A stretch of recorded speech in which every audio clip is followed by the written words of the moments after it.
Sir थोड़ा thank you sir, thank you. कुक्कड़ family किस तरह की फैमिली है? तो मुझे तो लगता है कि बहुत क्रेजी फैमिली है और मज़ेदार फैमिली है और शायद ओपन भी है, तो और दैट सेंस एंटरटेनिंग थी। सर आप बताएं। मुझे लगता है कि एक मॉडर्न फैमिली है आज के तरीकों, जैसे आपकी फैमिली या मेरी फैमिली आज के ज़माने में जो है ओपन माइंडेड है, ऑफ कोर्स ग्रीडी हैं जैसे हम सब हैं, मटेरियलिस्टिक हैं, हम सबको बेहतर गाड़ी चाहिए, बेहतर लाइफस्टाइल चाहिए। So we are showing a very real, बहुत असली ज़िंदगी में जो फैमिलीज़ हैं उसी तरह के हैं। एंड लाइक ही सेड कि yes they are open and I think that's how families are becoming now.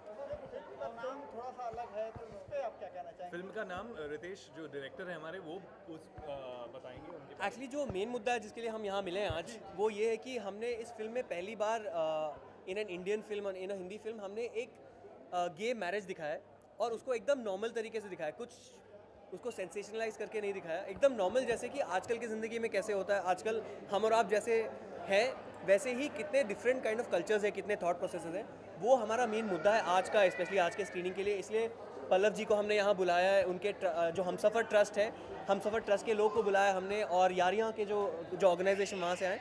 And I think काफ़ी अप्रिसिएशन मिल रहा है क्योंकि ब्राइड को हमने ग्रूम पे माला चढ़ाते हुए देखा है, ग्रूम को ब्राइड पे माला चढ़ा, दुल्हन देखा है, पर दूल्हा और दूल्हा आज तक नहीं देखा कि माला चढ़ा रहे एक दूसरे पे। तो ये बात हमने ये फिल्म में दिखाया और बहुत कैजुअल तरीके से दिखाया, तो लोगों को वो बात पसंद आ रही है। और क्रेजी कुक्कड़ फैमिली, मतलब अगर नाम ऐसा हो सकता है तो अतरंगी चीज़ें तो होंगे ये फैमिली में। शादी के बाद का कुछ दिखाया या सिर्फ आप पिक्चर क्यों नहीं देखा अभी तक फिर? नहीं, आपको देखना पड़ेगा, फिर आप देखिए, आप फिर बताएं आपको कैसा लगा। अच्छा, फिल्म रिलीज होने वाली है, कोई नर्वसनेस है आप में? हो चुकी है फ्राइडे को, अभी गए फ्राइडे में, तो नर्वसनेस तो थी बिल्कुल और अभी भी है क्योंकि ये फिल्म थोड़ा वर्ड ऑफ माउथ से भी बढ़ रही है, बिकॉज छोटी सी फिल्म है, मुश्किल होता है लोगों को ओपनिंग देने के लिए, क्योंकि जैसे शाहरुख की फिल्म होती है तो नाम भी नहीं पता चले, कोई बात नहीं, हम लोग जाके देखेंगे।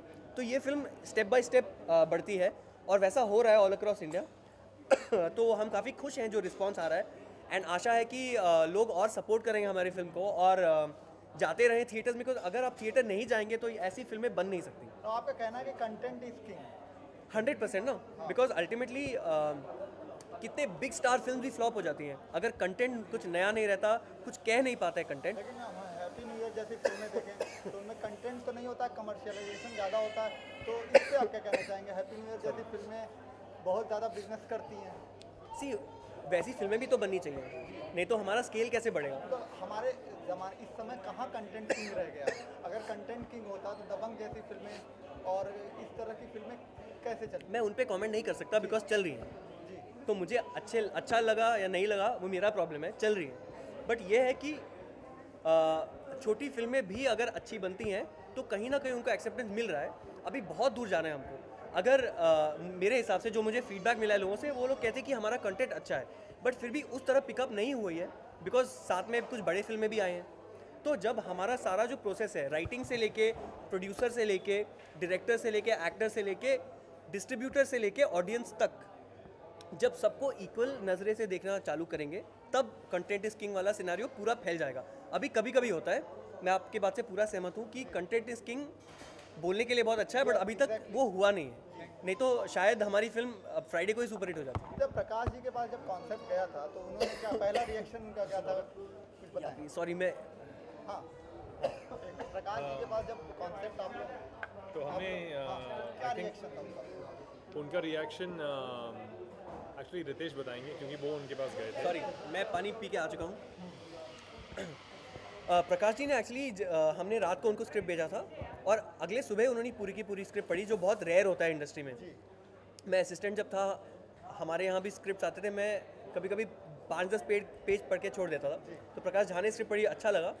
उसी दिन हमको फ़ोन आ गया कि मिलना चाहते हैं और लिटरली 15-20 मिनट्स में उन्होंने हमारे साथ फाइनल कर दिया था कि आप पिक्चर डायरेक्ट करो, मैं प्रोड्यूस कर रहा हूँ, बिकॉज उनको कंटेंट अच्छा लगा जो हम बात कर रहे थे। तो उनको लगा कि वो जब पढ़ना शुरू किया तो उन्होंने यही कहा हमसे कि वो स्क्रिप्ट नीचे रख नहीं पा रहे थे क्योंकि इंटरेस्टिंग था, तो यही रिस्पॉन्स था उनका। प्रकाश जी ने एक ही जोनर की कई फिल्में बनाई हैं, रेगुलर बनाई, आरक्षण हुआ, राजनीति हुआ, हाँ जी। तो उस जोनर से थोड़ा सा हट के ये फिल्म है, तो इस पे आप क्या कहना चाहेंगे?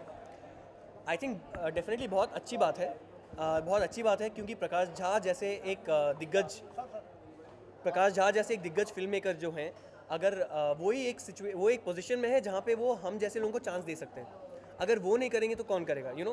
तो आई थिंक मैं बहुत शुक्रगुजार हूँ उनका कि उन्होंने मुझे चांस दिया, और कई नए लोगों को चांस दे रहे हैं वो। तो उनका विजन बहुत क्लियर है कि वो नए आइडियाज़ और नए फिल्म मेकर्स को सपोर्ट करना चाहते हैं। सर आपसे लास्ट क्वेश्चन जानना चाहूँगा कि आपका किरदार क्या है? किरदार में मैं ये जो 4 बच्चे हैं, पवन, अर्चना, अमन और अभय, उसमें से तीसरा जो है वो है अमन बेरी, उसका किरदार मैं निभा रहा हूँ। स्टोरी मैंने और सुहास ने लिखी थी 8-10 साल पहले। एक आइडिया आई थी हमारी फैमिली, एक डिसफंक्शनल फैमिली की कहानी। उसके बाद ऐसे बच्चे हैं और आपकी फैमिली में भी होंगे, और ऐसे हैं। अमन बेरी जो है थोड़ा सा कंफ्यूज रहता है, स्लो है, ग्रीडी है, उसे इंडिया में नहीं रहना, उसके अलग ही सपने हैं, और इस पूरे फैमिली में एक बहुत ही इंटीग्रल पार्ट है वो। और कैसी उसकी कहानी इस फिल्म में होती है, कैसे वो भाई को सपोर्ट करते हैं व्हेन ही नोज़ कि छोटा भाई गे है और वो गे मैरिज करना चाहता है, ही सपोर्ट्स हिम कि वो। और ये फैमिली ऐसी है कि मतलब ठीक है यार, हो गया चलो, it's normal, it's today, it is normal. ये आपका प्रेफरेंस है, ये मेरा प्रेफरेंस है, मुझे पैसे चाहिए, तुम्हें मैरिज चाहिए, it's your call, you know. And I think इसीलिए रितेश ने बहुत अच्छी स्टोरी बनाई है इसके ऊपर, and he is not given it melodrama. एक गे अगर कोई इंसान है तो उसमें मेलोड्रामा की क्या चीज़ है यार, you are what you are. तो इसमें ये बताया है, very normal loving couple, and I think that's what we all about. तो greed then becomes love, and that's the film. So in fact मैं पल्लव जी को भी एक क्वेश्चन पूछना चाहता हूँ। पल्लव जी, आपको हमने इनवाइट किया, आपके पूरे ऑर्गेनाइजेशन जो हमसफ़र ट्रस्ट है उसको इनवाइट किया, क्योंकि ये गे कम्युनिटी को एक पॉजिटिव लाइट में दिखाना चाहते हैं। तो व्हाट डू यू थिंक? तो मैं खुद एक समलैंगिक पुरुष हूँ, मैं इंडियन हूँ, और जब ऐसे फिल्म्स देखते हैं तो अच्छा लगता है कि समलैंगिक समाज सिर्फ एक सेक्स की नज़रिया से देखा जाता है। उनमें इमोशंस है, उनमें प्यार है, या उनमें भी एक विचार होता है कि एक दूसरे के साथ वक्त बिताए और जोड़ी बनाए। तो ये जो जिस तरह से वो सेंसिटिविटी से जो हैंडल किया था, कॉमेडी फिल्म है मगर फिर भी सेंसिटिविटी वहाँ बरकरार रही, वो अच्छी बात है। और मैं आई एम वेरी हैप्पी कि सुहास, और आपने जो फिल्म लिखी, सुहास मेरे स्कूल के दोस्त है, तो मुझे बहुत अच्छा लग रहा है कि सुहास और हम बड़े हुए और वो मुझे आज अच्छी तरह से समझ सकते हैं, क्योंकि कई बार ऐसी फिल्में बनी हैं जहाँ स्टीरियोटाइप किया जाता है गे लोगों को, हमेशा वो एक एफेमिनेट रूप में या एक तरह से कॉमेडी कैरिकेचर या लाफ ट्रैक में दिखाया जाता है, जो इसमें एक उसका एक हिस्सा बन के इक्वल स्टेटस या इक्वल दर्जा दिया है, जो बहुत अच्छा है। तो इक्वालिटी के हिसाब से मुझे लगता है कि बहुत अच्छी तरह से वो फिल्म का डिपिक्शन किया। Thank you so much. Start करते हैं, हिंदी में स्टार्ट करेंगे हम, क्योंकि फिल्म भी हिंदी में। सबसे बड़ी बात कि फिल्म किस तरह की है ये तो दिखाया गया है, गवर्नमेंट भी हमेशा अपोज करती रहती है इन सब मुद्दों को, तो आपका क्या टेक है? मुझे लगता है कि अभी एक एवोल्यूशन हो रहा है इंडस्ट्री में, और बहुत ज़रूरी है कि इस फिल्म में कि ऐसा सीन्स देखना चाहिए, because if we don't show this to the population then mentality can not change. So mentality बदल होना चाहिए in order for us to progress and move on.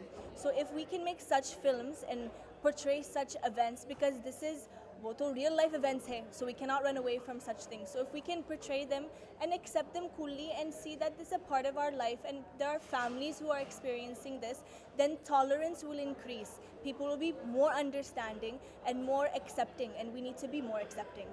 आपसे जानना चाहूँगा, जो गिल्टी लोग फील करते हैं, ये लोग को मेनली गिल्टी फील इंडिया में हाँ एग्जैक्ट यही बात अच्छी आपने बोली, लेकिन सबसे अजीब बात है ये कि कोई काला होता है, कोई मोटा होता है, कोई गे होता है, एक नॉर्मल चीज़ है ये। और जो लोग इसके बारे में गलत सोचते हैं वो एक्चुअली बीमार है। गे होना तो उसमें क्या बुराई है, उनकी मर्ज़ी है, उनकी लाइफ है, तो उनकी मर्ज़ी, उनको जो करना है, कोई रोकने वाला उनको नहीं हो सकता। लेकिन उनको भी एक तरह से सोचना चाहिए, हिडन होकर सारे काम वो होता ही है, बिकॉज सब लोग क्योंकि सब लोग अब तक एक्सेप्ट नहीं कर पा रहे हैं कि, तो उन लोग को भी छुपाना पड़ता है। लेकिन अभी अच्छा है कि सब ओपन हो रहा है। अब ये मूवी में भी हम लोगों ने ओपनली दिखाया है, तो होपफुली थोड़े टाइम के बाद सब हो जाएगा सब। आपको क्या लगता है कोई लॉ ऐसा बनना चाहिए इस चीज़ के लिए? इस चीज़ के लिए लॉ होना चाहिए कि ये ओपन होना चाहिए, क्योंकि उसमें मतलब सर क्या लॉ निकलना चाहिए, लॉ नहीं होना चाहिए, लॉ जो है उसे निकलना चाहिए।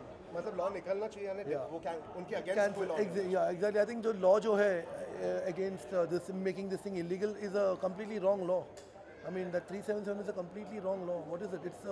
It's trampling on human rights, you know, so it's a completely wrong law which should be removed. जब आपका स्क्रिप्ट आई थी तो आपका साइकोलॉजिकल मतलब क्या रिएक्शन था, साइकोलॉजी के हिसाब से क्या रिएक्शन था, क्या दिमाग में चल रहा था आपने? मेरे लिए बहुत नॉर्मल था।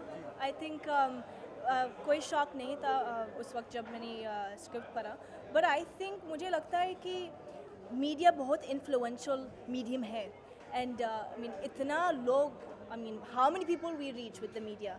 सो if we can teach people through media in such ways, then we need to start now. Because we can't sit and complain that the government is like this and that people's mentality is like this if we're not doing something ourselves. The change starts from somewhere. So if we can do something with Crazy Cooker family, पता है कि थोड़ा छोटा change है, but still it starts from somewhere. Thank you. Thank you.